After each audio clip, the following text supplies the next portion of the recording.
I cleaned my gutters twice already today. It's wild out there. It's real moist. It's, man, heavy rainfall everywhere these days, it seems. It just follows you, man. You got to get the hell out of town. That's right. Like the thing Gina and I were talking about this morning, the thing about it is it wouldn't be so bad except for the dirt where we live is like this gnarly clay that just has no capacity to absorb water whatsoever. Oh, good. That helps. So it just like anywhere that it can't flow, it just stands and sits and seeps into everything. And it's barely started raining and I already have PTSD from the last 2 rainy seasons. Water finds a way. Usually. Yeah, thanks, water. Yeah, we are in the middle of, what is this? An atmospheric river, a bomb cyclone, all of the above. It is a bomb cyclone that produced an atmospheric river. It apparently hammered Seattle a couple of days ago, and now it's down to us. So yeah. I think Seattle probably got it worse than us. I'm not sure they got the rain that we're getting, but they got like extreme winds and a lot of power outages and stuff, which having just come off of. Nope, we're not going to talk about this anymore. I'm done. We're done talking about weather. Brad, is that a fudge hog behind you? I'm happier that we got rain than power outages. Yes, that is a fudge hog. I am the most jealous I have ever been. Doing a little set dressing around here. Have you had this? Okay, it hasn't been there forever, and I just noticed it now for the first time. I've had it since when did Rare Replay come out? Because I think that's when they sent it. Like 3 years ago? Oh God, dude. 5 years ago? Like 8 years ago or more. That was an X-Bone game, right? Yes, that was probably 2015-ish. No, it had to be after that. Oh man. How much you want to bet? None. 0. Rare Replay came out in 2015, as a matter of fact. Wow. I've been off this week, and it's basically been nothing but cleaning the house all week. I am so jealous. That sounds fantastic. Yes and no. I mean, like I finally, literally yesterday, I actually just declared, like, you know what? I'm not going to clean anymore. This does not feel like a vacation because like the house has been unlivable. Like basically with stuff scattered around all over the place. Like we've pulled the contents of every closet out and spread it all across the house. So it's like one of those. But anyway.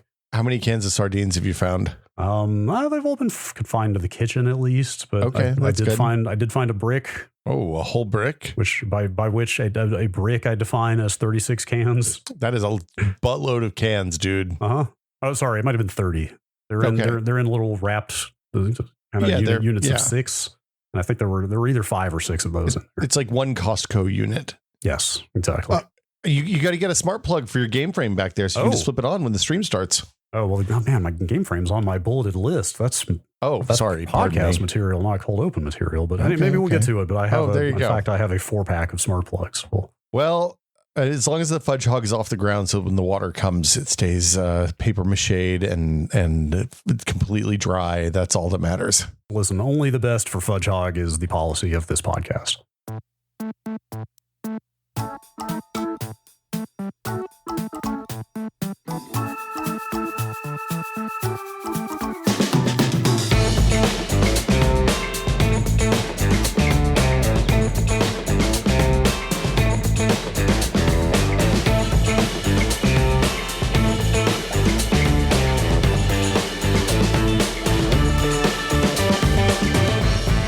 Welcome to Brad and Will Made a Tech Pod. I'm Will. I'm Brad. Hi, hello. And he's Fudge Hog. Oh, his name is Fudge Hog? He doesn't talk. Actually, I think they all had names, like proper names, right? Like a Fudge Hog is a species, right? You could name them, right? Like Fudge Hog is the species. Yes, I think you could name them. You could feed him sour candy and make him evil in the sequel. We're talking about Viva Pinata, just in case people don't know. I think you could name them. I should remember that. What an unjust world that we have a new Call of Duty every year and we've only had 2 Viva Pinata games ever. Yeah, I don't know. Sometimes I think about whether I would actually want it to come back or not. Like what if they just messed it up? I would love, no. I mean, here's the thing. Viva Pinata was kind of the original cozy game, right? And yes and no, actually. It was very stressful because things could spiral out of control very fast. Yeah. You know, like a sour infiltrates your garden when you're not looking. And the next thing you know, like half of your pinatas are screaming their death throes. I mean, look, to every season, every life, there is a season, turn. Yes. As winter comes. And this is how Viva Pinata is how my daughter learned about death. Mm-hmm. Yes. Nature introduced the concept. Yes. Nature red in tooth and claw. Yeah, we didn't want to watch March of the Penguins because we didn't want to scar her when she was 3 years old. But we played hundreds of hours of Viva Pinata over the first 4 years of her life.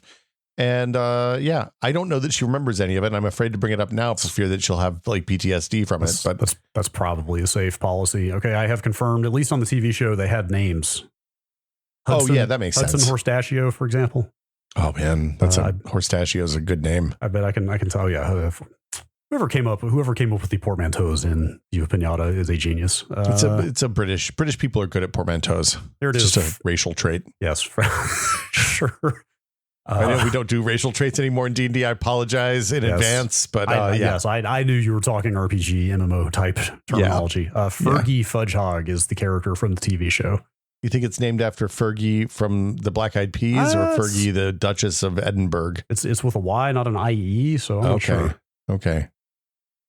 Yeah, it's a pretty good. That's a good ass video game, man. They don't make them like that anymore. Good. I don't think any of those are as good as Langston Lickatoad, though. What was your favorite pinata in Viva Pinata? Oh, I don't know, man. I mean, partial to the fudge hog. I like the way the tail bounces as they move about. I think Quackberry might be my favorite name.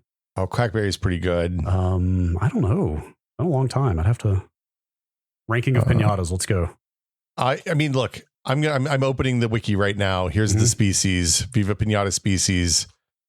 Oh man, Fizzly Bear, pretty good. I like the flutterscotches, the butterflies and the moths were pretty good. Yep. Cinnamonkey is not a bad one. Mouse Mallow had those big ears. Yep. Pretty good. I like a Raisant. You know, if they were going to send one real pinata, I think Fudgehog was the one, though. Yeah. I can't think of anybody I would want to have in maybe the llama. I can't remember what that was called. I can't tell you how vindicated I felt as we've been cleaning out closets and I came across this pinata. How vindicated I felt putting it on this shelf behind me after the years of grief I have gotten about keeping things like that. Like that's actually a good one though. You know, a lot of I was going through my closet today and I found 4 different PUBG jackets and like, look, one of them is amazing because it's a replica of, there's 2 actually that are replicas of in-game items. One is just like a black hoodie that has PUBG written on the sleeve and it had my name on it because it was a partner thing. The other one though is like a purple members only jacket that has an airbrushed screen printed tiger on the back. Okay. It's remarkable. That's pretty good. Every time I've worn it out, people are like, I can't tell if you're serious about this jacket or not. Is it a literal members only brand? Does that even exist anymore? No, it's not literal members only brand, but it is. It's like, I can go get it if you'd like to see. It's just around the corner. I can get up and walk over there. I'll be back in 2 seconds. It's great for an audio podcast. Obviously, through the magic of editing, prepare to experience time travel. Okay, I'm back. I promised the people time travel, and they have just experienced it. Oh, it's amazing. So look, one sleeve. Oh, jeez. Tiger. The right sleeve is all like tiger pattern. Yeah, I was expecting just kind of a graphic of a tiger on the back. No. I didn't realize like half of the jacket is tiger. It's purple, and maybe it's not members only. It doesn't have like epaulets, but it has like that shawl collar that was like of that time. The other sleeve is like tan with a black stripe and a zipper pouch on the side for like, I assume your ID, or maybe you could put your weed in there if that's the thing you do. There's some flowers, but then the back is where the magic happens. Look at that. Oh, wow. That's quite a tiger. It is a blue-eyed tiger, and it's across the face is like in the top right shoulder, and it's facing down and looking real scary at some flowers on the other side. Is there a strong tiger association in PUBG that I'm not aware of? I think that was tied to maybe one of the Southeast Asian maps. I can't remember when they launched like the one of the smaller maps. Yeah. I've been thinking about PUBG a little bit again lately. I kind of have had an itch. I'll play PUBG with you sometime if you'd like. It's they merged regions, which makes it a little bit like you're playing with people in South America now, and the lag in a game where the high ping usually wins the fight. It's a little gnarly. Wait, the high ping wins the fight. Yeah, look, the way UE4 networking worked and the way they set it up a million years ago when they started that game is not conducive for a Twitch kind of shooter. Oh, great. Yeah. Great. All right. Well, anyway. But the current season of Fortnite, very much like old PUBG. It's all about like area control and taking hills and getting hard cover and all that stuff. It's very good. Okay. But that's not what we're here to talk about today, Brad. No, it's not. Well, unless you're thankful for that jacket. I just threw it on the floor to the left of the desk. I'll hang it back up later. I would not describe this as thankful behavior. I guess that says it all. Yeah. Let's we are here to do is talk about things, technologies that we are thankful for. This is the thing we do often around the American Thanksgiving holiday season, which is next week. Yes, or just very late if you're Canadian. Yeah. Happy late Canadian Thanksgiving, or American Thanksgiving is what we like to think of it, is how I say this to everyone. But yes, we picked a couple of things that we both are like often off. I guess this is the thing Norm and I used to do at Tested back in the day, and it originated as hey, these are the things that we like that are just quietly awesome in the backgrounds of our lives, right? Like, it can be a product, it can be a technology, it can be a service, it can be a back end thing. It can be just like a weird cable that you use, and it's like the one cable that if you don't have, the whole thing falls apart. Yep. Or in my case this year, largely it can be trends or social phenomena. Yeah, that counts too. So you want to just take turns, go down the list? Yeah, sure. I after many years, I have lived a dual life, Brad, where I have notes apps for work and I have notes apps for personal stuff, and then I have a checklist app that's like my to-do list, and then I have no more. So I've switched, and I've been using Notion for a long time. Notion is my notes app of choice for like detailed notes. So like if I have projects that are going to have multiple pages, like I have a whole folder in my Notion that's just projects I'm working on at PC World, and each project has its own page. It's like you can edit it with it works like a wiki where you can kind of edit and make any text a new page and link out to the new page from there. And you can make a big snarl of it, but you can also do things like have nested task lists that filter up and like give you subtasks on sub pages and stuff like that. It's a really powerful tool for like getting complicated things organized, and the price is very good for personal use. It's free. Oh, is that adequate? Yeah, the free account is totally fine for one person, I find. Okay. If you want to do more stuff, you can also use it for things like a software development team would use for like Jira or Trello or something for like that kind of task management and like dependencies and all that stuff. You have to pay to get access to those features, and they're more expensive. But then I also, for smaller projects and for smaller things, I've been testing out some other stuff. And one of those is Joplin, which is a cross-platform, more kind of lightweight notes app that I use for it's Markdown compatible. So I can use it for like blog posts and stuff like that are going to end up being in Markdown anyway. And it works on my phone and my tablet and my laptop and my desktop, which is my requirement for that. Notion also works everywhere. So yeah. Actually, I don't think I've heard of Joplin before. Like this topic for the last several years has just been like, oh, I use Notion or I use Obsidian. It seems like those are the two that you always hear. I don't think I've heard of Joplin before, but if that's like more lightweight, is that what you would say is the main appeal versus the other two? Like less committed. It's a little more open. They provide multiple sync options. They'll sell you sync as a service, which is how they support development of the software. You can also just hook it up to your Dropbox and it'll do that as well. And then the nice thing about it, I started getting a little nervous because Notion is kind of starting to, looks like they might be starting to walk down that Evernote road where your data gets a little more trapped every year. Ew. Joplin just dumps a folder in your Dropbox that you can access, and it's like just a bunch of Markdown files. Okay. So it's pretty straightforward. I like the sound of that. Yeah. I might have to try Joplin. It is, I will say, a little bit less powerful than the Wiki Anywhere. Like, it's great for personal stuff. It's good for like your personal notes. It's much harder to share stuff with Joplin especially if you're not paying for their synchronization service. Got it. Okay.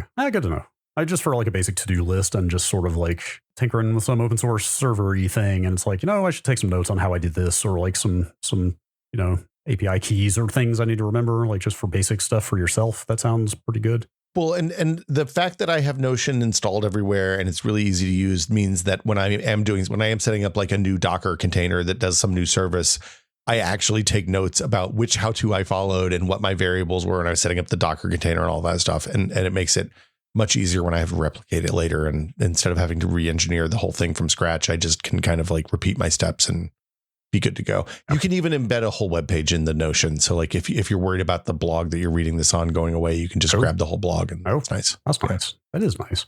Yeah. Yeah. Yes. Shall I? Yeah. Dig in.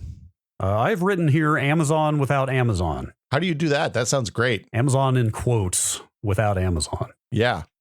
Which I kind of am defining as sort of the Amazon experience. Although actually, as I'm looking at the list of stuff I've jotted down here, I'm really talking about the Amazon retail shopping experience. Yeah. To a large extent, not so much like AWS or Prime Video or whatever. You mean when you buy things from Amazon? Yes. Amazon really kind of sucks these days as an org, I am finding in general for a lot of reasons. It's challenging. I feel like they have a lot of bad working conditions for the people on the front line of delivering things from Amazon. I mean, that's one of the things I've written here. I mean, Jeff Bezos is kind of terrible for an ever increasing number of reasons these days. They treat all their workers pretty horribly. The experience of shopping on their site is just kind of like rife with danger. It feels like these days, between like return scams and stuff like that. And like, don't buy shoes because there are a lot of knockoff shoes on Amazon these days. Counterfeit stock in the channel. Dubious stock getting intermingled with other retailers. It's just like that whole thing is That to me is the one that's the real, like, if you just bought from Amazon first party and it was fine, I wouldn't be as upset. But when you buy from Amazon first party and then they fulfill it from a third party that's also fulfilled by Amazon, that's really gnarly and feels bad. Yes. Ads on Prime Video are getting worse and worse. We only do the subscription service, the one that is combo with the shipping, the fast shipping. We don't rent, like a la carte stuff. But I've heard that I saw recently somebody saying they are starting to shove ads into rentals, a la carte rentals. Like you pay $4 to rent a movie from Amazon and it still has ads in it. Oh, hell no. Like how close to the sun do they think they can fly on this? Just in general, if we want to talk about how things we're not thankful for, just the overall enshittification of streaming video services as a whole, doesn't feel good. Yes. And I've had like one too many experiences of not even getting a thing anywhere near when they said it would be delivered, which is the whole point of giving them however much money a year for faster shipping. Long story short, I've just been feeling for a long time like it's time to ditch Amazon Prime. So we do groceries through Amazon sometimes, which is the one reason we haven't ditched Amazon Prime. So does that require Prime? I've never bought groceries from them before. They charge you a delivery fee that means you like that if you do it as one of your regular grocery stops, then you're probably just cheaper to buy Prime and not pay the delivery fee. Is that separate from Amazon Fresh? Amazon Fresh is the grocery delivery, but there's a delivery charge. My understanding is there's a delivery charge for Fresh, and this might be different in different areas too. Because I feel like when we were at my parents' house and we did some grocery delivery there, it worked differently because they lived out in the country.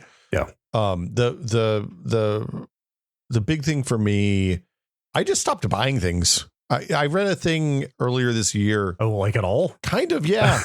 I mean, that's been my life for the last 30 years, but go on. Yeah, I read a blog post that was like, hey, when you buy something, you think you want to buy something, put it in your cart and then wait 6 days. And if you still want it at the end of 6 days, then maybe consider buying it. But otherwise, just delete it from your cart. Yeah. And it turns out you buy a lot less garbage. I could co-sign that. Yeah. Like I'm looking at my Amazon for this year, and since September, I bought some like cake ring molds for making souffle pancakes and a copy of The Hobbit for my daughter for class. Okay. Some nitrile exam gloves for when Gina had the Rona, a new tub of Thermal Grizzly Cryonaut Extreme because I'd used my last one up, and the Flash IC programmer that we talked about on last week's show for the monitor. And that's pretty much it. Yeah. Yeah. Actually, I'm looking here outside of the stuff I bought for the hurricane, just as like an emergency. I need stuff now. Yeah. I've placed 4 Amazon orders this year, and they were all for like little office supplies for work that I needed quickly, actually. So like I'm kind of barely using it as is. There are other options. This is where we ended up when we were talking about this. The only reason we kept Prime is because of the grocery thing. Okay. So that's kind of where I've landed. Like it's starting to feel bad continuing to pay for the service for all of the reasons listed. Primarily like they are just a kind of a crappy company that treats their workforce horribly. I mean, have you seen they're part of this lawsuit against the National Labor Relations Board that is proceeding? Weird. What a weird coincidence. Anyway, the thing I've realized as I've been thinking about this though, is like, that's kind of like, as much as Amazon has like kind of made a lot of things worse, I guess maybe the biggest upside of their prominence is that they have kind of dragged, I feel like, most of the rest of the online retail world along in their wake in terms of like shipping times and kind of overall customer experience. And like the point is you can kind of get a lot of what you get with Amazon already elsewhere now. I think that seems right. Right. In terms of like availability, like free shipping is so much more common than it used to be. Like if you think back to like 20 plus years ago, like free shipping was basically unheard of, right? Anywhere. Yeah, I mean, I remember if you wanted something like when Amazon started doing 2-day shipping for Prime, it was such a simple $80 annual purchase. You were like, yeah, I'm absolutely going to do that, because I was paying the rare occasions I did need something. It was like three shippings to get 2-day shipping. And now like as a result, the shipping infrastructure has expanded dramatically. And like we have this weird situation where 6 people come to the house on some of the houses on our street every day. Right. And it's maybe made it too easy. Like yes. The whole wait 6 days thing is, hey, if you have to get in the store and drive someplace to buy something, you're going to think about whether you really need it a little bit more than if you just click a thing on your screen and all of a sudden it's there the next morning. Yep. Right. Yep. So anyway, I've kind of had the same thought for sure. But and also like another thing is I think like weekend delivery has become much more common. Like that was another thing 20 years ago. Like getting something on Saturday was unheard of unless you paid $60 for the shipping. Right? And getting something on Sunday was never. And that was basically impossible. And now stuff gets delivered all the time. Yeah. Long story short, like I'm going out of my way to order most things I can from other retailers at this point. And like I don't feel like I'm missing that much. Actually, I feel like a lot of the good qualities, a lot of the high points of the Amazon experience have kind of proliferated out to other retailers now. Well, so I will say, having done a fair amount of retail purchasing lately, anytime I have to go into the store and then hit a button and wait for somebody to come unlock something, I'm probably just going to stand there. And if it takes more than a minute or two, I order it from Amazon and then walk away. Sure. I can see it. Yeah, I can see it. I mean, I can't make any apologies for rash decisions made in the heat of passion. Yeah, it's yeah. So anyway, yeah, but like even like we'll kind of get to this in a little bit. One of my other things here, but I had to buy a power supply from DigiKey the other day. Oh, like a little one? No, like a full on, just a proper AC adapter for a device that I inherited that did not have an AC adapter with it. Gotcha. And like I just feel like filtering mechanisms on retail web pages have also gotten way better. And like that was not entirely an Amazon innovation, but like the ability to go stage by stage and say like, okay, I want the adapter from this region. I want it at this voltage. I want it with this size plug, and just be able to filter down to what you want. Very true. Yeah. Like very true. I feel like you can kind of, I started to say get by without Amazon. Like that might be a big claim. I don't know, but it's starting to feel like maybe it's time to take a year off from Prime and see how it goes. Yeah. But at the same time, like we still don't have a good walking around the store experience. Like I was talking about, I was talking about this with a friend the other day who's like, hey, have you had these new potato chips? I was like, no, I never heard of these before. What's the brand again? And they're like, they've literally been on end caps in their grocery store for the last 6 months. Right.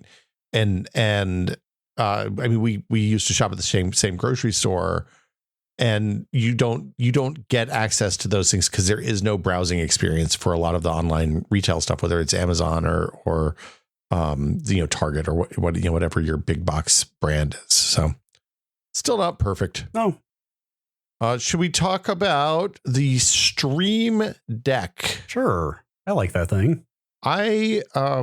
I've gone in the last year from using the Stream Deck to set up my streams and like recording for our podcast and stuff like that, to just anytime there's an action that I need to do and it's like 3 things, like every day when I turn on the computer, I'm getting ready to get on calls, I hit the OBS and launch OBS and the virtual camera turns on and all that stuff.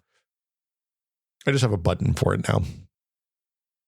I use mouse without borders to control the 2 PCs on my desk to switch back and forth between them. And I bound a button to toggle between the hotkey for one and the hotkey for the other. And I don't do the edge thing anymore because it turns out the one problem with all of the software KVM switches, like mouse without borders or input director or whatever, is that they're kind of janky with borderless full screen games, which is basically what I always use when I'm playing games is borderless full screen because I have a multi-monitor setup. So I just hit the button when I need to switch computers, and it works perfectly. It's great. I got a Stream Deck Plus last year when they were on sale at Thanksgiving or New Year's, and I used the knobs to control the volume of the different people in Discord calls with me or Zoom calls, depending on which one I'm in. I can change scenes and sources. I can control the volume of OBS sources, which is amazing. Like it's incredibly nice. And really simple things like mic mute. Hey, doesn't sound sexy, but having a hardware mic mute button, or it's not a hardware mic mute button, but a mic mute button that mutes the mic at a system level, turns out is incredibly useful and super valuable. That mic mute button is the most important thing on my Stream Deck by far. Yeah, I use it all the time. I'm kind of surprised how much you do on there that does not relate to software. Like, yeah, it's not like I primarily use it to control other physical devices in my house, like turning the lights on and off in this room. I have hotkeys for OBS hooked up to control. Like it basically triggers different scenes that change the lights in my office. So my lights go off and the overhead light comes on. Yep. And then I have a low key dim if I'm working on something that I want to be able to see my desk and not be sitting in the dark. And then I have the full blast production lights. So yep. Yeah, it's mostly lighting and audio and camera, mic control, stuff like that. I mean, obviously there is a lot of software related stuff you can do. In fact, I probably should be doing more software automation like you were talking about. I have not really gotten into that. There's two things that are really interesting about the Stream Deck versus there's other competitors. Cooler Master makes one. There's the Loop. There's a bunch of other things in this kind of space. And I think the thing that the Elgato solution has going for it is that their plugin architecture is really good. Or I don't know if the plugin architecture is really good. The plugin architecture is really well supported. And all the way to the point that if the thing you want to use isn't necessarily supported, you can also probably use a different plugin architecture and just expose that as a single button. So I use this thing called BitFocus Companion, which has an interface for my audio mixer that I can access, that I can just make be a single button or a series of buttons inside the Stream Deck software, or you can use it for the entire screen, whichever you want. It's up to you. So it's really powerful. And also if I feel a little hinky about this because there's an ongoing cost for it. But if you want to try it out with just your phone, you can set up a phone and it's like a $5 a month or $2 a month application, depending on which platform you're on. That basically the app is free. You can set it up and try it. I think you get a few buttons for free. And if you want more, then you have to pay them. So, yeah, I mean, it's a pretty low barrier way to see if this type of functionality is even something you'd use. And then if you want the physical control surface. Exactly. And the physical control surfaces, they have a bunch of different sizes. They have a 16 button one, I think is the kind of default, maybe 12 button one. I can't remember. They have a giant, I think the one that's on my desk is 32 buttons. Yeah, 32 is the XL. Yeah. And then they have the one with the knobs. Apparently the one with the knobs, they also released an XLR. I was talking to a friend. They also released an XLR adapter that you can kind of snap into the bottom of that one. Yes. And you can run VSPs and stuff on it. So you can run full on software, software plugins and things like that that are DAW plugins on the interface for that thing, which is really cool. Yeah, it's neat. Highly recommended. Yes. All right. I am thankful that I wrote leaving Twitter here on this list. I guess spending dramatically less time on Twitter. I have not deactivated my account. I'm trying to think. I did not even sign out of it on my PC, but I did delete the app from my iPad, which is where I was consuming the most of it. Yeah. And crucially, the iPad is the place where I was sitting there at night doing nothing but scrolling for an hour after dinner. It's just the worst possible use of time, even prior to the current. The doom scroll. Yes. Even prior to the current state of things, let's say that was not a great use of time for long periods. Now it is a profound net negative in one's life. I am firmly convinced. The thing I like about Blue Sky, we talked about this on the Full Nerd this week, and a handful of people got fairly upset because I think there's a perception in certain communities that the platform is unwelcoming to them. But it's kind of choose your own adventure for algorithm. So by default, you get reverse chronological sort where newest poster at the top and oldest poster at the bottom, and you just scroll back in time, which is, it turns out, a lot less filtered than anything that has an algorithm. But you can also there's also options to add other feeds that users or Blue Sky themselves have created that give you there's a things things people you follow right. Yeah. Or there's one that's even just a followers feed where you can literally just see the posts of people who follow you, which is a fun inversion.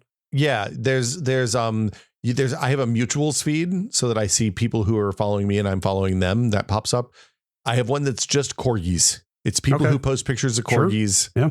And you can flip a switch that dumps those like latest input from each of those feeds you subscribe to into your main feed when it like runs low on reverse chrono post to show. It's really nice. Yeah. Yeah. The custom feed stuff is maybe the most exciting thing about Blue Sky to me so far. Well, aside from the fact that it's just not ruinous to your mental health and people are generally polite and there's not constant bigotry and abuse in your face all the time. Yeah. Like for me, the thing that always surprises me when I post something on Twitter is how, I mean, we both have reasonably sized accounts, which is a different experience than somebody who's mostly just following and consuming gets, but you get a lot of, I get a lot of crypto spam, a lot of shockingly hardcore pornography in my replies, and a lot of people who are just really, really abusive for no apparent reason. Yep. Anytime you post anything. And then also like 6 people look at the posts. So why bother? Yes. So, I mean, I don't think I've posted to Twitter in 6 months or more probably. So, but to be clear, even when you don't post actively, just the experience of using it passively is still rife with that stuff. Like you can't look at other people's replies without coming across that stuff constantly. Like I find myself feeling way less bad, which is not to say I don't feel bad. Like there's still plenty to feel bad about, but like there's a difference between being aware of what's going on and also and just like marinating in negativity for hours every day. And people, the community has decided that they don't want to like quote dunk on people, right? So when somebody has a bad take, instead of quote tweeting that and dumping into everybody's feed so that everybody else can enjoy the bad take, they just don't. They just block those people and move on. And it's a healthier way to live, it turns out. So yes, I'm curious to see more algorithmic types of feeds. I assume people will come up with ideas over time. Like there's 1,000 of them or something now if you dig into the list. Well, but what I mean is there are kind of 2 types of feeds right now. And a lot of them, the majority of them, like you said, are like a feed of cat pictures or a feed of people from this particular country or language speaking region. You know, it's like collections of types of content or categories of users or whatever. But I'm talking more of the stuff you were talking about, like posts only from people that you follow who also follow you, you know, or posts from your followers, like more interesting ways of kind of like sorting and pulling out more unique types of like categories of stuff that we haven't seen a lot of yet. So there's a handful of really interesting ones. Like there's a science feed that has a curated list of contributors who, when they post something with a certain emoji, I think it's the test tube, then it dumps it into that feed. So it's for people like Aaron Biba, friend of the show, Aaron Biba, who posts a bunch of science news. It lets her post about science news and get that in front of the people who are interested in science stuff, but also do her normal, whatever she wants to post about without like crapping up that science feed with politics or, you know, where she ate lunch or whatever. Right. That's so. I mean, well, come on really now. Good. Let's be real though. Where you ate lunch is the highest purpose of social media. I mean, look, there's no higher reason to be on social media. Remember when eating a sandwich, and I'm putting that in quotes, eating a sandwich was a valid tweet. People, look, my first, I did a thing where I grabbed my Twitter archive and dumped all of my Twitter posts onto a burner account. That I haven't told anybody where it is, but I think bots have found it. A lot of those early tweets are real cringy, man. Yeah, I did a lot of buying pants. It was a simpler time. Yeah. My favorite of the feeds right now is the gift links / gift articles one that has somebody wrote a parser that detects when you've done a gift link. For big publishers like the New York Times and Washington Post and Saturday Paper and all the places that have paywalled content. And it like all the way down to like Nature, and it just pulls those out and puts them in a feed. So it's like something that somebody thought was good enough to post, to use one of their 10 gift links a month or whatever it is. I gotta look that up. That sounds extremely useful. It's very good. I will add that feed. I've even been trying. There is no iPad app. I use the iPad for consumption. You can tell, like that's my main like browsing and reading social media device. There is no iPad app official from them. It's just the phone app blown up to iPad size. It's weird sometimes. Yeah. Which is never great. And yes, it doesn't even know how to handle that well, but there's third-party apps springing up left and right now because it's all open. Yeah. So I've tried pretty much every one I can find. I've tried Gray Sky. I've tried one called Open Vibe, which actually lets you sign into Blue Sky, Mastodon, Threads, and one other one. What's the other one? On Twitter. Well, it's not co-host. Rest in peace. Definitely. Yes, RIP co-host. There's one other service that one supports as well. And I think I only signed into Blue Sky with it. I think the idea is it will actually just kind of aggregate one giant continuous feed of all your services, which I certainly would not want. I could be wrong about that. It might still segregate them. There's another app called Skeets. Nope. Which... Unsubscribe. It brings me no pleasure to tell you that I think Skeets is probably the best of the Blue Sky apps so far. But like it's cool to see third-party clients again. Remember third-party clients? Well, and the thing that I like is that for them, like Twitter at some point realized that the openness for them was a bug, and having third-party clients and having people extending their protocol and the thing that they built was not good for their core business. The folks here, it's like 20 people run Blue Sky right now. Yeah. And the whole thing has been built to run on not much hardware and for users to extend and embrace. So like the feeds, you have to host the feed. People are hosting them like on their home labs. Yes. Right. Yeah. So like some of the feeds I had before this gigantic influx in the last couple of weeks, like feeds I had subscribed to 6 months ago or whatever, just straight up don't work anymore. Yeah. And some of them straight up return a message saying like, hey, I've turned this off until this quiets down because this was killing my internet connection. Yeah. And but like the fact that you can do that and the fact that your data is portable, the whole thing is designed to be portable, not in the way Mastodon is, where you're tied to an account like you would be on a Discord server or something almost, or a mail server. This is more designed that you can host your presence on whatever server you want. You can move back and forth between. There can be different Blue Sky providers. People are building like viewers for Blue Sky that are more like Instagram-y, so more photo first, more video first. You know, there's all sorts of different things going on. So things are in an interesting place. And their monetization plans, they just rolled out their first monetization plans, which are basically hold on, before I get to that. Things like verification are built in. So instead of verifying with a check mark that you have to go through a process to get or pay them money or something, you just hook it up to your domain with a domain record, right? So you can use a goofball domain like I do, or you can hook it to your business's domain, and I could be Will at will.techpod.content.town, right? Mm-hmm. Or probably will.content. Anyway, it doesn't matter. The monetization plans are to add extra features for people who pay. So things like you can post longer videos or higher resolution videos. You can do things like that. They're not promoting. There's no algorithm, so they're not promoting you in the algorithm.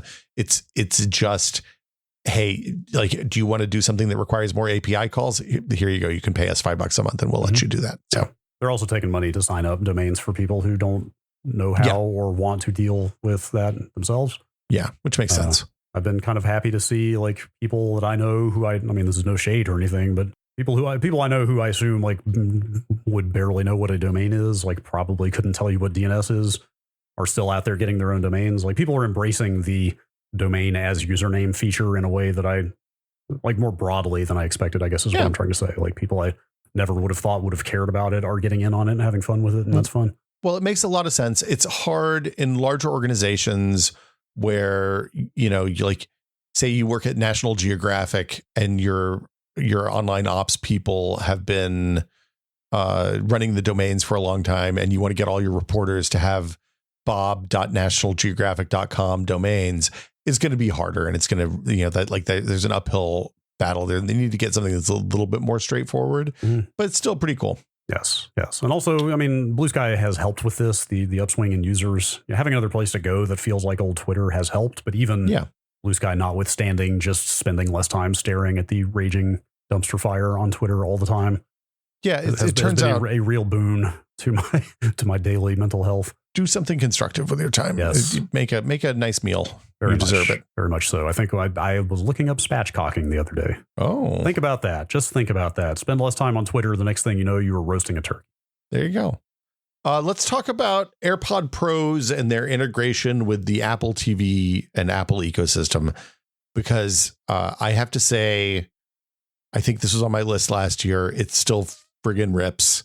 Like the ability, I can get up in the morning, and if I want to watch TV and I want to watch something that's loud, I just put my AirPods in and I listen to it, and it connects to the Apple TV, and I don't have to think about it. Then when I plug in my phone and listen to music later, it just switches over. and it sounds good, and it does noise canceling, and it sometimes boosts the volume of things around me if I want that. They're really unbelievable devices for the $200 that they're like. I think the MSRP is $250 that they're often on sale for like $189. And they even do the stuff that Apple's doing now better across everywhere, where they manage the charge speeds and stuff like that, so you don't torch your batteries like you did on old first and second generation AirPods. So yeah, highly recommended. And it's literally a thing that I always have with me. It's like one of the pieces of technology I always carry with me, because whether I'm on the train or I have 20 minutes and I have to sit in a cafe someplace and I don't want to hear a bunch of people talking about nonsense, I just pop them in and put on a little music, and it's nice. Yeah, I think I've got to give in on those at some point, although probably got to be close to a new gen at this point. That's it. I'm probably going to try to hold out until there's a refresh at this point. Yeah. I mean, it's been 2 years and change. The AirPod Maxes, the big headphone ones, went a long time and then got the saddest refresh of all time. Yeah. So I don't know. It's weird. Sometimes timing the Apple upgrade cycle is less about the new features you're getting and more just a sense of satisfaction. While we're talking about Apple stuff, can I shout out Apple Intelligence, because I signed up for it when the beta rolled out with 18.1 a couple of weeks ago. And there's one thing that it does. It's a lot of really dopey stuff. And one thing that's really nice, which is that it summarizes notifications for you. Yes, I've seen that going around. Sometimes it's hilarious. Like the other day, it took a conversation that some friends of ours were having on Discord and did a really funny thing. But like it said, logging in and preparing for another round, BIOS update requested for 2 benches on my Discord.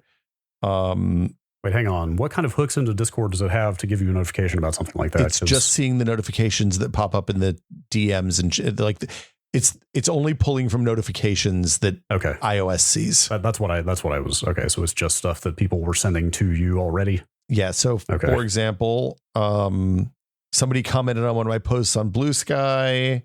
I got some emails. There's deals on Best Buy for Black Friday starting soon. My washer and dryer have both been running constantly today. Oops. Multiple people were detected by the front door camera. And my watch battery is sufficiently charged. So yeah, like but the summary is really convenient, it turns out. The rest of it's kind of useless. But the summary on the notifications is very nice. I thought that like handwriting equations and having it solve them thing was kind of cool. I don't think that's rolled out yet. It's still a staggered rollout. I mean, I don't know how many equations most of us are solving day to day, but you know, fewer than you might think. Yes, indeed. All right, my next item. Yes, I have written. Hobby projects are so good now. Just to be clear, the game frame's pretty old at this point. I know, it's new to me. Okay, it was good a long time ago, is what I'm saying. One of the other things I unearthed along with the Fudge Hog was friend of the show Xander gave me a game frame a couple years ago. Ooh. And I'm going to start using the game frame.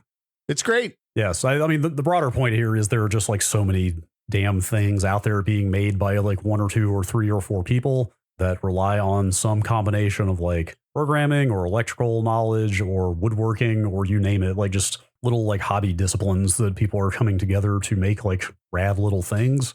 It's easier to do now than ever before. Yeah. And like, obviously that's not a new phenomenon. Like that's, that's kind of the maker movement in general, which is certainly 10, 15 years old.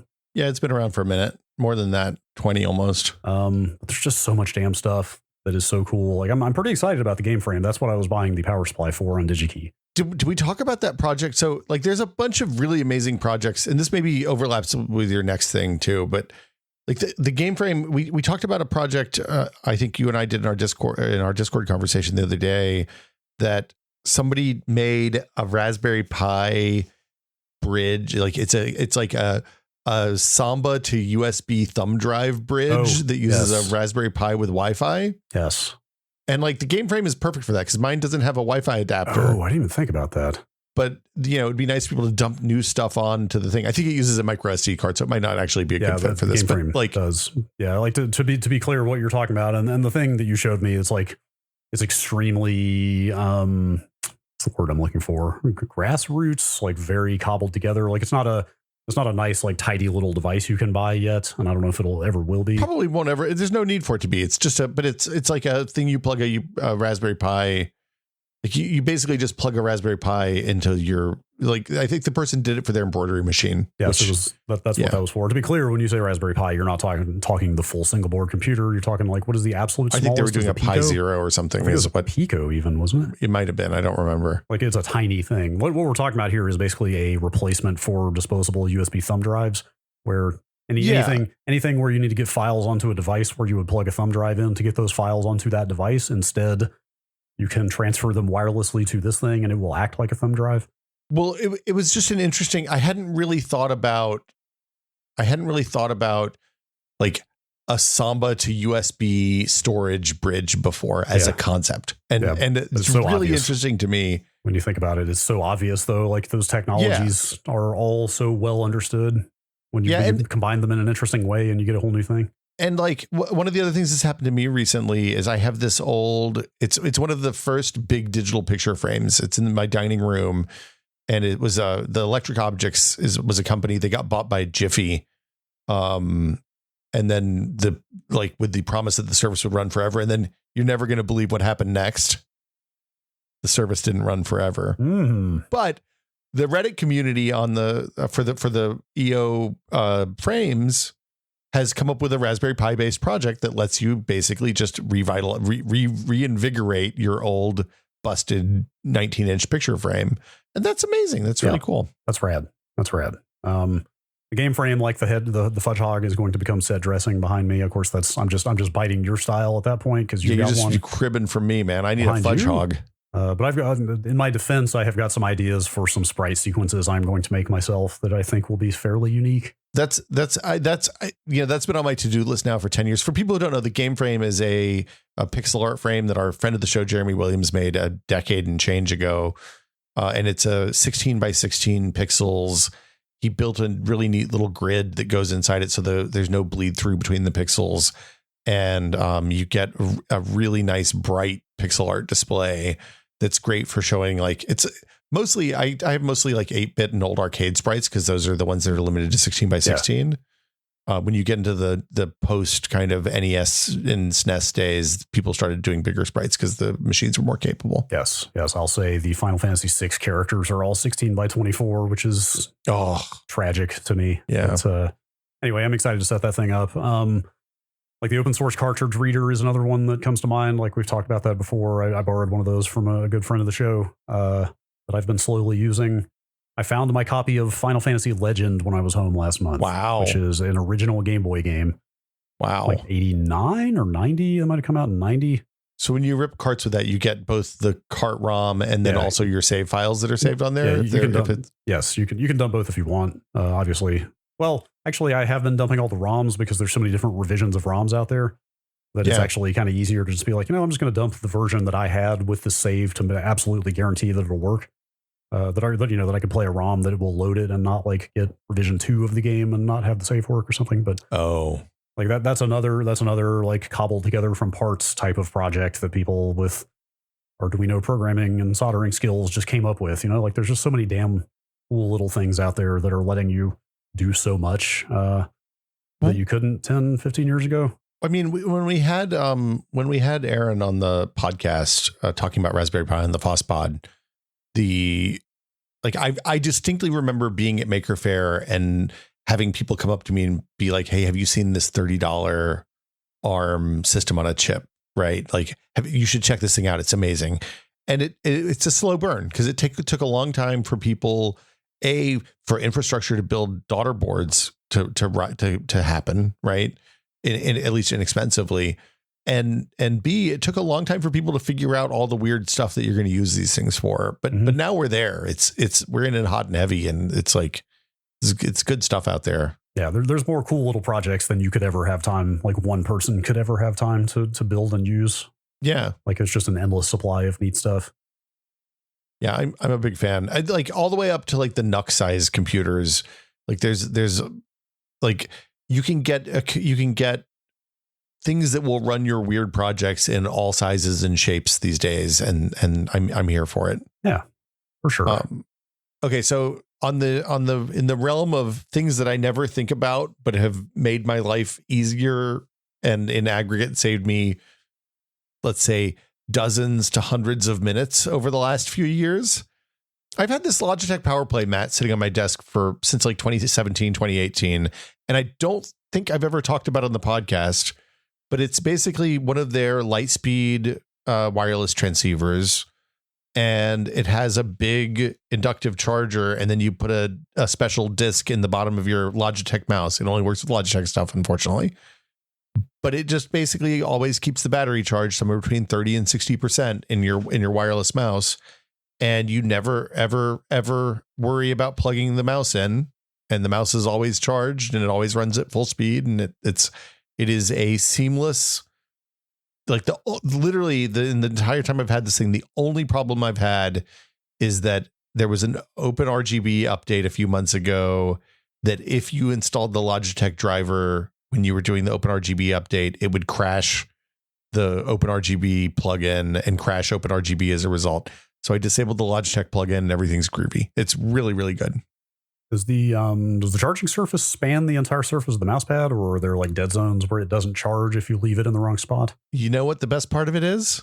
It doesn't matter. Oh, because you have enough battery overhead on the battery. Well, yeah, of course. But no, my understanding is that the charging, it doesn't tell you when it's charging, when it's not charging. Oh, really? That's how like lo-fi the charging is. You just basically, as long as it's on the pads, there's a pad underneath the mouse surface. You can use whatever mouse surface you want. Like I'm using I think a steel case mouse mat with a cork underpinning to keep it at the same level as the charging surface. And as long as it's on the charging surface for some percentage of the day, it charges enough that I've never run out of battery. Sure. Yeah. Sure. Now that all sounds great.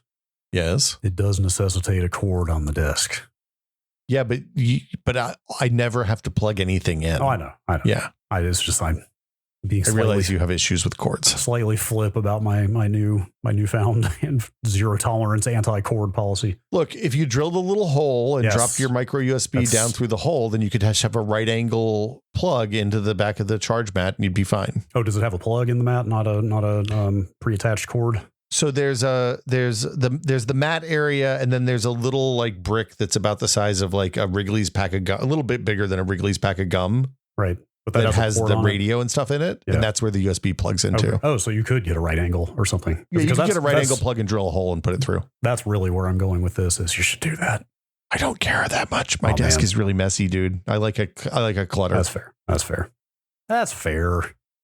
Input devices. I didn't put them on my list, but wireless input devices I am all in on. After being like an extreme wireless input skeptic for a long time, they've gotten so good. See, the mouse I'm good with. The keyboard I can't. Like the benefit of having no wire on the keyboard is not. I'd rather have bright RGB on the keyboard. I'm vain and shallow. Fair. What else you got? You got another one? This I guess kind of follows on from my last one a little bit because of some of the stuff I've been working with this week. Cheap, small, efficient compute. Oh yeah. I've got a Pi 4 here that I have doing a lot of things. I wiped that thing yesterday and have been setting it back up. What are you going to? This is like a multi-purpose Pi 4. Yes, the host name is literally Multiberry because it does multi things. Let's say that is a lot of things. It runs Home Assistant, Pi-hole. It's my WireGuard. Like it's a Pi 4 is fast enough to be the thing that does your WireGuard. Yeah, coming into the house, so it does stuff like that. Turns out there's no supported way to update the version of Linux on a Raspberry Pi, the one provided by the Pi Foundation. Like you can try, but they explicitly say, hey, we do not support operating system upgrades. Our official recommendation is wipe it and install the new version. Wait, so you can't just like do like the apt-get install update? You can't do like an apt dist upgrade or whatever. I mean, wow, you can try again. You can try and it might work, but like the literal official messaging from the Pi Foundation is to update your Raspberry Pi OS, you should wipe it and put the new one on. Anyway, it might. Whatever, it's old and crufty enough, and I'm moving over to Docker style containers from LXC on there anyway. Yeah, so I was just like, you know what, fine, I'll just wipe the thing. It's time. It's been years. It's time to just start fresh anyway. But like setting that thing back up again, bringing it in here, and like looking at what you're getting in this tiny little thing. I've been thinking about getting one of those fanless x86 boxes to be a router again recently. The Alder Lake N chips, I know we've talked about before. There's a little refresh coming on those. Ooh. like not a big deal. It's like a slight clock speed bump. It's basically the same chip that's just going to be 200-300 megahertz faster from the sound of things. But like the point is like ARM x86, like whatever, like the like small but increasingly like shockingly powerful compute is so prolific these days. It's so prolific. It's everywhere. Yeah. Like, you know, you've talked about your B-Link a million times. Like you don't need a full size, like ATX size NAS like I have anymore. You can absolutely get a Synology or even a little USB enclosure like I've got to put hard drives in and hook a B-Link style, what used to be called a NUC up to it. And like, there's your NAS now, you know. They're still called NUCs, but now Intel sold them to ASUS and MSI. I think I can't remember. Wait, the actual name is still in use? Yeah. Like if you search MSI, I think sells a thing called a NUC. Oh, you're right. Here it is. And I think ASUS also sells a thing called a NUC. I don't understand how both companies ended up with the rights to the name, but maybe it's just... Yeah, right here on ASUS.com, NUC mini PCs. The next unit of computing is still next. Apparently. I mean, look, it's always the next unit. It lives on. Anyway, you know, there's just like, there's so many cool little things, again, kind of like the hobby project stuff. Like there's just so many little things you can do around the house with a tiny little computer that only uses 3 to 5 watts of power and only costs you $50 or something. And that's awesome. Yeah, and I mean, shout out to Alder Lake too, because like that's 12th gen Intel for people keeping score at home. It's the last of the good. It's the last of the pre-problem Intel CPUs. Yes. Not counting obviously the Arrow Lake stuff that came out earlier this year, but those machines, especially when you get down to the i3 and the Celeron level, are so inexpensive now. Yeah. So if you want to have like a Minecraft server for your kid to play on with their friends and not pay $5 a month to Microsoft, like you literally will pay for that in a year's hosting of a Microsoft Realm, right? They're like $90 or $100 often. And if you get them on sale, they'll be even cheaper. Like an Alder Lake N100, I've been looking at them on AliExpress with no RAM or storage. You would have to add that, but literally $90 for a full computer and the RAM and storage is not that expensive. It'll be like you can get the RAM and storage model for $30 more typically. So it'll be $110, $120 if you don't have the RAM and the SSD around. And so really good. The N100, those mobile chips, they're just E-cores. Like, you know, like Intel's got P and E cores now. Like these low power fanless chips are just some E-cores from the current design, more or less. I'm sure there's like nuance there that I'm missing, but it's basically the E-core design from whatever generation. So we've talked about it again, like the E-cores in Lunar Lake, like the newer... The Skymont cores is what those are called, I think. Skymont is the current Alder Lake Ns are Gracemont, which is the previous generation. Mm-hmm.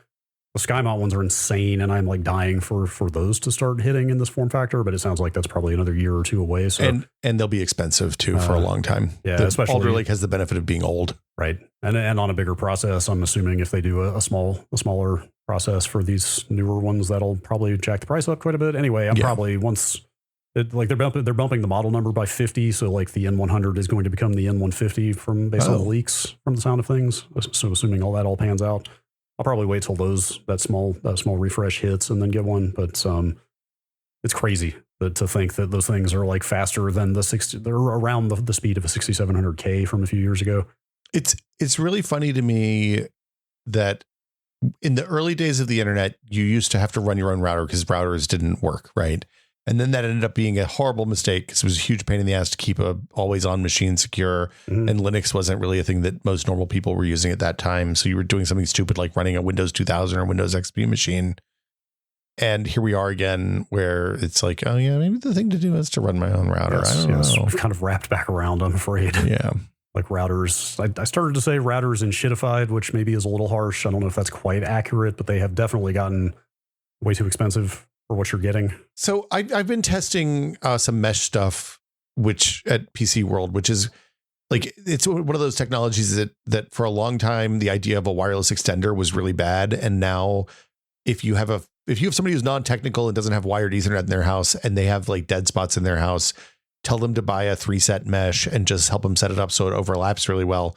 And if you're not playing games, it's indistinguishable from one really fast, really, really good node. And like, I'm really stoked. Like, I'm glad that exists. I'm glad that totally exists as a category. It's not something I'm going to probably buy, but it makes it's technology that is easier for everyone involved. And it's good that exists. Yes, right. Yeah. To be clear, I'm talking about a router in a discrete sense, which means not the wireless part. Just because, you know, I'm a big advocate for separating the wireless out to a separate device. But yeah, absolutely. Like good, easy out of the box mesh systems that just work are great. And I'm talking more like your kind of $400 to $500 now gaming router, for example. Well, like yeah, and I think that's your crown of Sauron looking sorts of devices. You know, like wrapping those back around to just building your own again. I feel like is starting to become appropriate. I think the mistake there is that we often, for a lot of people, we think that, oh, your router and your Wi-Fi access point are the same device, right? And the benefit of building your own router is you replace that every once in a long while, and you replace your access points every time it makes sense to update your Wi-Fi to a newer spec. And I think the thing that is actively terrible in this category are those Crown of Sauron access points, because those have gotten very expensive. Yeah, because they're $400 and they're the worst of both worlds. You get the latest Wi-Fi standard, which is great, but you have to replace them every 2 or 3 years when there's a new Wi-Fi standard if you need to keep up. And also, you don't get as good coverage as if you had a mesh. You may have really nice performance on your one wired node, but your wireless nodes are going to suffer, and the bathroom in the far side of your house isn't going to have coverage when you're in there taking a bath and want to, you know, doom scroll on Twitter. Yeah. And you are dealing with vendor embedded software, you know, like whatever operating system, even if it's like Linux based or whatever, you're at the mercy of whoever makes that router to update it frequently to make sure everything works on there and that it's kept up to date from a security perspective. Like that's not always a guarantee depending on who makes it. Yeah, often the goal on those is to dump the most possible features on the back of the box. And so they'll be poorly supported or janky, or you'll have something really weird, like there's no DNS loopback, so you can't connect to an external DNS entry from internal, and you have all sorts of weird problems as a result of that. And you're stuck with it when you have it set up. So yeah, separate your router and your access point. Yeah. And anyway, all that is to say, it's awesome that there's so much cheap hardware out there now that you can do stuff like that on. Okay, so I have a couple of quick hits on hardware stuff that I really like that we don't need to get into. M2 SSDs this week especially are unbelievably cheap. I'm seeing good M2 SSDs that are 4 terabytes for like $200, and like smoking fast 1 terabyte SSDs for $59. Huh. Okay. If you don't have a nice SSD in your computer, you know, splurge, get yourself something good this week. That's good to know. I'm going to look out for those. Actually, I've been thinking for a while now about getting one to plug into the back of my PS5 to put PS4 games on. Because PS4 games do not really need to be on the super fast internal storage, but I don't want to put them on a hard drive because who wants to play games off a hard drive at this point? But I mean, so would you plug it into the PS5's SSD NVMe? No. The just a USB port. USB port. On the back or the front, you could use, but it would be cleaner to put it in the back. But it's got USB 3 ports. I'm just talking about plugging a 4 terabyte SSD into your NVMe slot. Oh, well, yeah, I have a 5 terabyte SSD. Oh, I have that. Well, I have a 2 terabyte in there. So now that I've got the Pro, I already have 4 terabytes of very fast storage in that thing. Well, la-di-da. But I want something for PS4 games. I thought about getting one for the Xbox as well, but I don't play old Xbox games that much. Anyway, like cheap NVMe drives, and from what I've seen, pretty cheap enclosures these days as well. It seems like you can get a pretty nice NVMe enclosure for $15-20 now. Yeah, like you can get one with a metal frame and all sorts of cool stuff for $50. Massive cooling, you can get it. Or you can just do it like I do and raw dog it. Also an option. It's just hanging out there on a stick. Yeah. It's always a little scary plugging that thing in. Actually, I've been thinking about getting one of those. I mean, people couldn't see it. The thing you just held up is basically just an exposed interface board with a USB connector on it. So the NVMe drive is exposed to the environment. I've been thinking about getting one of those as well, because that would make it a lot easier to switch drives in and out for testing and stuff like that. It's great if you need to move stuff off of like a NVMe you've used inside a computer or something. You're swapping computers or upgrading or whatever. It's not ideal, especially if you use the software that's provided with the drive and it shows up as not the brand drive that you have necessarily. It shows up as USB mass storage. Yeah. And if you have a fast drive that is using high speeds or gets hot, you have to actually have cooling to put on it when you plug it in, because it can overheat. Yeah. But yeah, it's handy to have for backing up old stuff. I also So I bought when I got my Pine Sill, the USB-C soldering iron from the Pine people.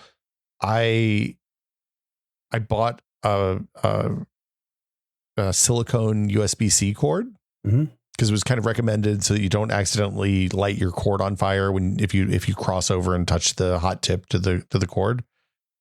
I love the silicone USB cords because they bend really easily. They're pretty indestructible.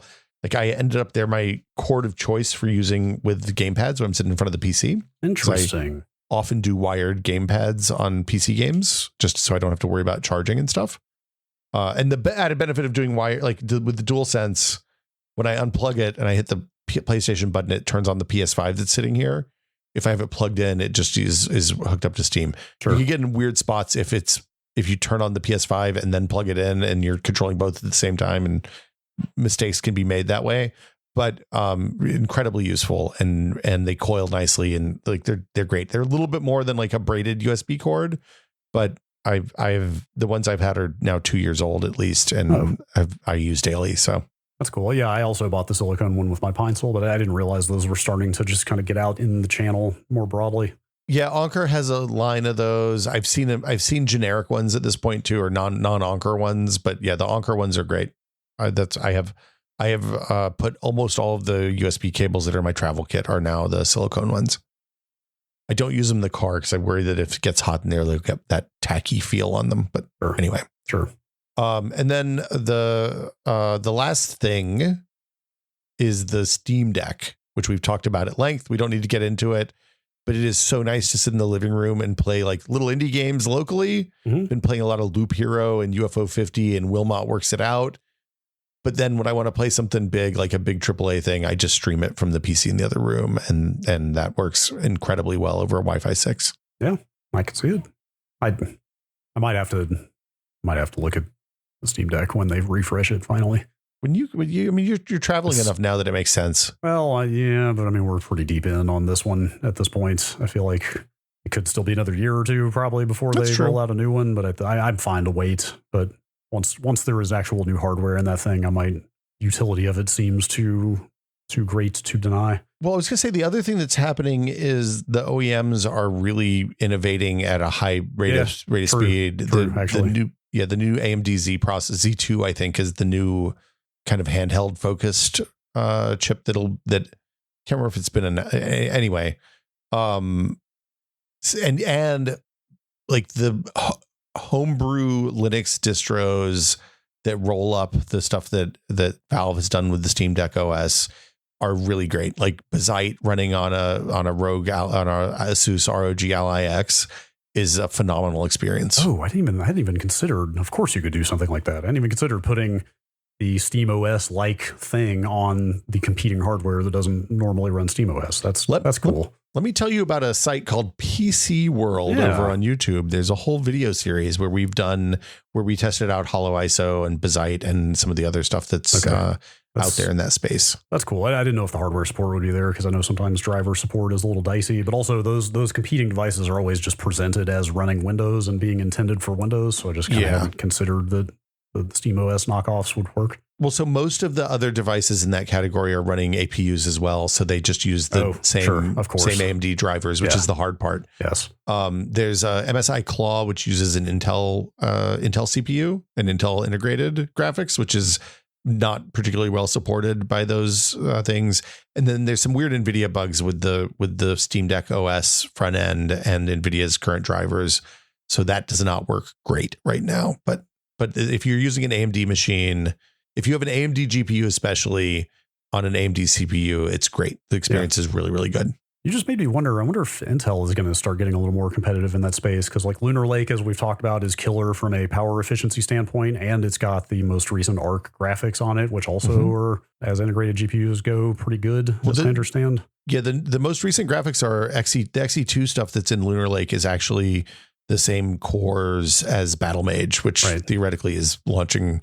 Rumors are soon. I would guess before NVIDIA does anything. But yeah, it's pretty good. I'll be interested to see. I think the big problem there will be Linux drivers. but MSI was early on supporting Intel stuff. I think I want to say the Claw was Arrow Lake, but I might be wrong about that, so don't quote me. Yeah, and Intel does pretty good Linux support. Meteor Lake, not Arrow Lake. I don't know how they are in graphics, but like I think I read at one point Intel was actually the biggest contributor to the Linux kernel for a time, or maybe still is. I mean, that's mostly for server stuff, but like I would hope they would be there with support for graphics. So on Bazite, the Intel graphics support is good for ARC and post-ARC stuff. It's iffy for pre-ARC stuff. Doesn't really work for pre-ARC stuff for Steam Deck OS. You can still run the normal desktop. Like you can still run the normal desktop. It's not a great experience on a handheld, obviously. Yeah. You got anything else? Yes. Last thing. I guess this is more perspective because I haven't actually done it yet. What I have written here is rapid, affordable eyewear. I'm in a bad glasses situation. Those are bad glasses. I didn't want to say anything. Come on, man. That hurts. No, they're fine. You look. These were never intended to be seen by people. Yeah, look, we all, as a former exclusive contact wearer, I've had glasses like that as well. I'm wearing like a very tall pair, let's say. I mean, I referred to them at the eye doctor the other day. I referred to them as grandpa glasses. Yeah, they look like very large frames, very large lenses. They look like something that what's his name from News Radio would wear. Oh, Phil Hartman? No, who are we talking about? Stephen Root.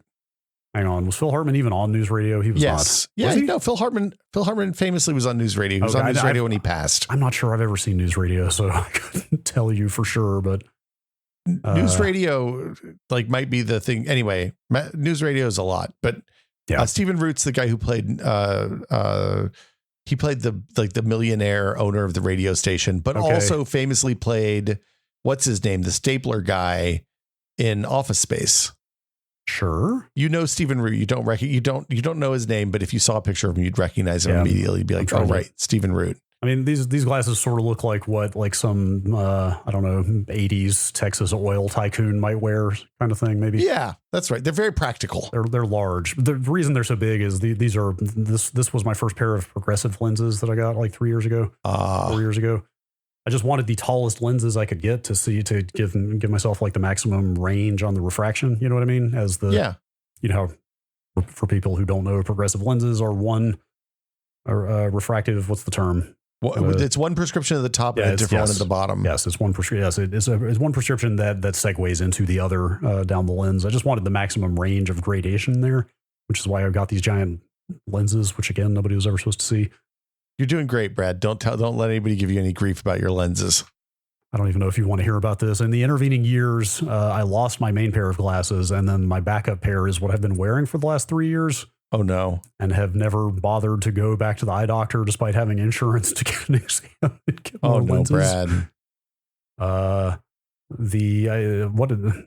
What I assume has to be the anti-reflective coating started coming off of those glasses, my daily wear ones, a couple months ago. Oh no! Like rapidly to the point that I can barely see through them.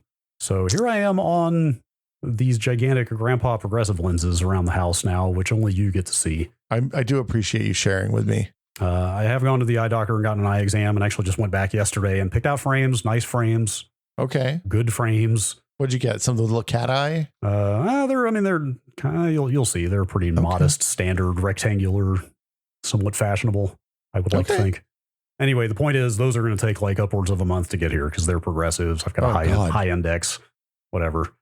And in the meantime, it's kind of crazy how cheaply and quickly you can just get a pair of glasses these days. I don't know how recent an innovation that is. I mean, I know like some of these services have been around for years, but like the last time even I checked in on them, they were nowhere near as cheap as they are now. And and you know, same thing in terms of the speed. Well, like a place like, and I'm not shilling because I haven't even bought from this place, but like Zenni, for example, I was looking at, it's like $30. Yeah, it's crazy. For a pair of glasses, and they're you can have them disposable. in like a week, right? Yeah. It's like I might as well buy 2 or 3 in case I lose them again or sit on them or something. Well, like, so I was early on Warby just because at one point I started getting really bad headaches and I needed a new prescription, and they could do it in like 4 days or something. Right. And I have a large prescription, but not a difficult prescription, if that makes sense. Like it's just like straight correction. There's no weird shit about it. And so it was great. And they did a good, like, unlike almost every optician I've ever been to, they actually lined up where the glasses fit on my face with where the center of the lens is, which when you have a strong correction is really important, because otherwise everything's distorted and weird when you're looking through the edges of the lenses. And so I was doing internet glasses a long time ago, but they're still like $150, $200 when you get all in on a pair of glasses.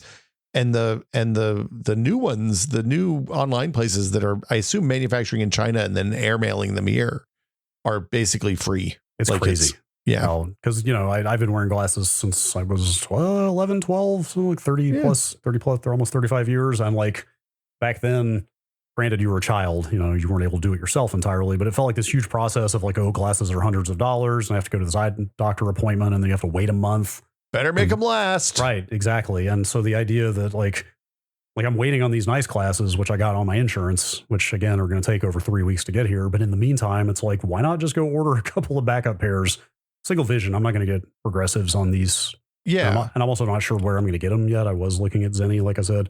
But yeah, for them to be that cheap and that widely available and easy to get, like once you've got your numbers from the eye doctor, you can just go on a thing, type some stuff in. And also like I'm sure the virtual try-on stuff is not new either, but that also has been kind of...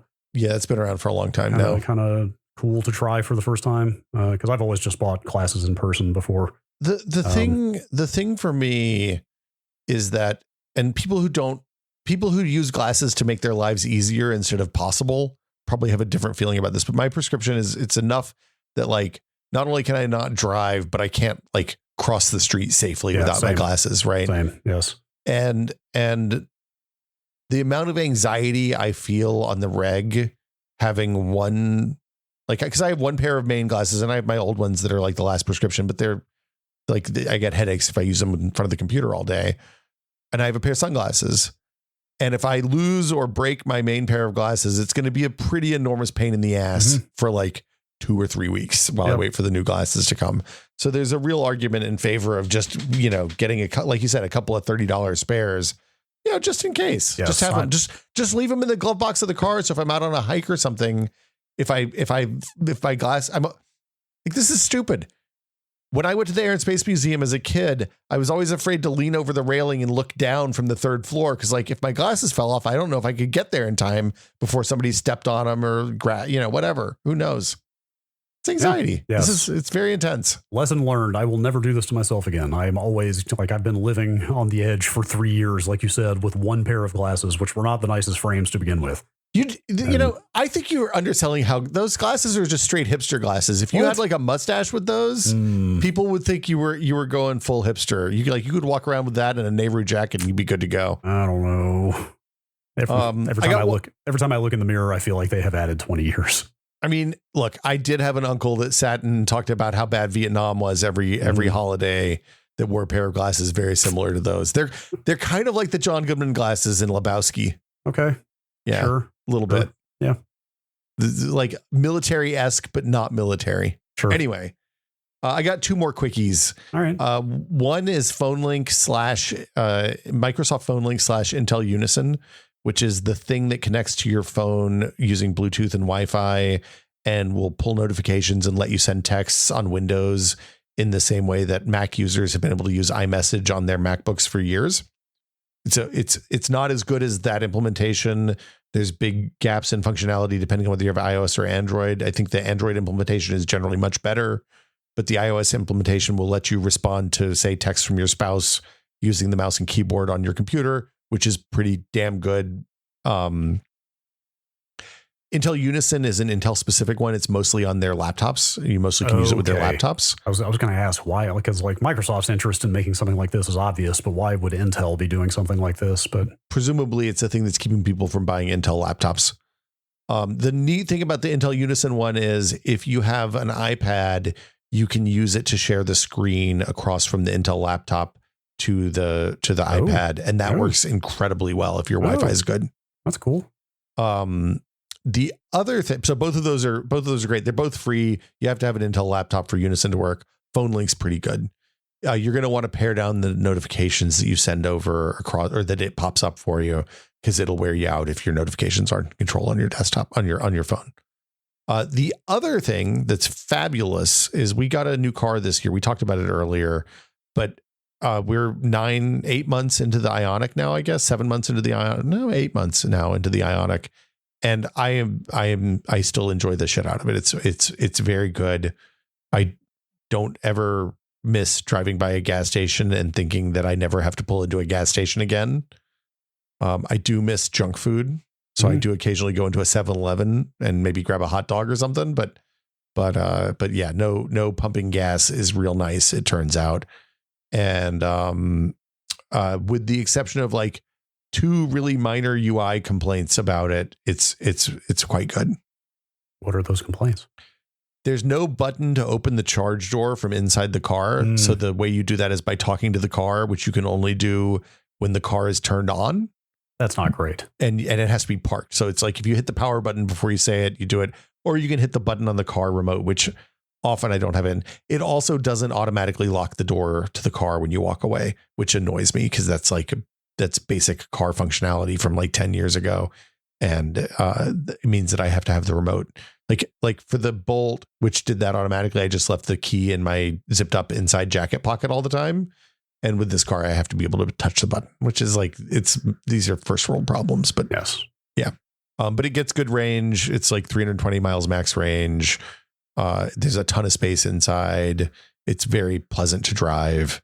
It's peppy when you want it to be peppy, and it gets good mileage when you want it to get good mileage. So yeah. I was thinking about cars again recently as I contemplate my future. I don't know for sure if I'm going to end up in a place where I need a car at some point, but I might. I was kind of just more like fantasizing, just sort of wish casting, like what kind of car would I get? And they've dropped the manual transmission from the Civic. Almost nothing has a manual transmission anymore. I know that. Like I've known that for years, but I just, for whatever reason, like the Civic has been one of the last holdouts. And in fact, maybe the last holdout in the just kind of basic everyday car. That's not some high end performance thing. Yeah. And I had always just told myself like, I'd like to own one more manual Civic in my life because I really liked that one I had in the 90s.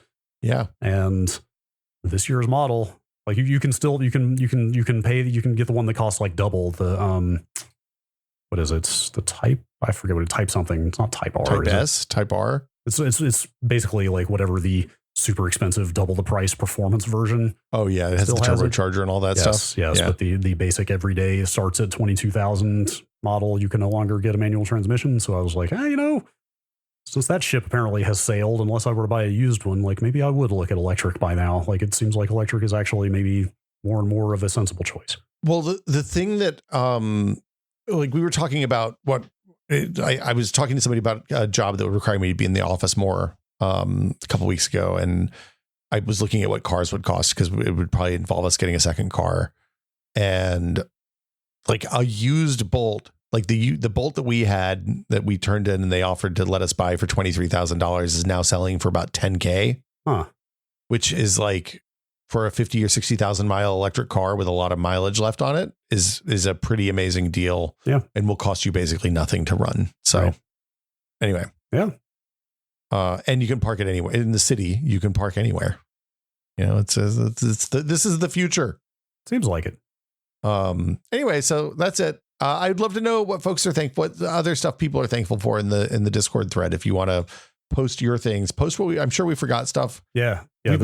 Seems like a great opportunity for just like share your tips, share your little known software applets that make your life better, or like hardware dongles and doohickeys and stuff. Yeah, I didn't get into it this time, but like I've almost since I stopped working at the game studio, I've switched to using Affinity Photo and the I can't remember the publisher, I guess the Illustrator clone. Oh, the one that they make. Yeah. What is it? It's Photo. It's not I started to say Designer, but is that Adobe? I use it on my laptop, so I don't know. I'm sitting in front of the desktop right now. It's a designer and publisher and photo. Yeah. Yeah. I also use Affinity Photo all the time. It's great. Like I wish that would have been a great one to bring up actually, because I wish there were more. I'm trying to think how to describe it. I wish there were more of that type of thing in other categories. Pay once non-subscription software. Yes. That's like mid duty. Like I don't need heavy duty for a lot of these categories. Mid duty is a good way to put it, because it's like it's certainly you are not going to replace Photoshop in a fully professional high impact environment with this thing. But like for 80% of just regular people everyday photo use, totally fine. For, hey, I want to remove the background from something, or I want to clip something out, or I want to put two people on the same screen, all easy to do. Right. Like, I wish that there was an audio editor in this class, because I feel like there's a big jump from like Audacity and Audition to straight up DAWs. Yeah. That I don't want. Yeah, audio editing is the category that I have wanted something like this in, like an affinity for audio would be fantastic. Yeah. So yeah, like there's a ton of software stuff that I know we didn't touch. There's a ton of like, I'm curious what kind of apps, like I'm really stoked about the change to control panel in iOS where people can add control panel stuff with their software now. Oh, I didn't know about that. And it's been like, it's just starting to kind of trickle out now. I'm really excited to see how people engage with that.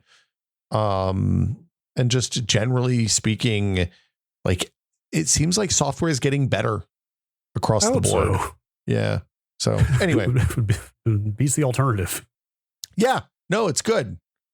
And I'm checking to see, this is not the last episode of the month. This is the second to last episode of the month. So this is the time when we remind everybody that the Brad and Will Made It Tech Pod is a listener supported show. That means we wouldn't be here without you, the listeners, and we appreciate each and every one of you.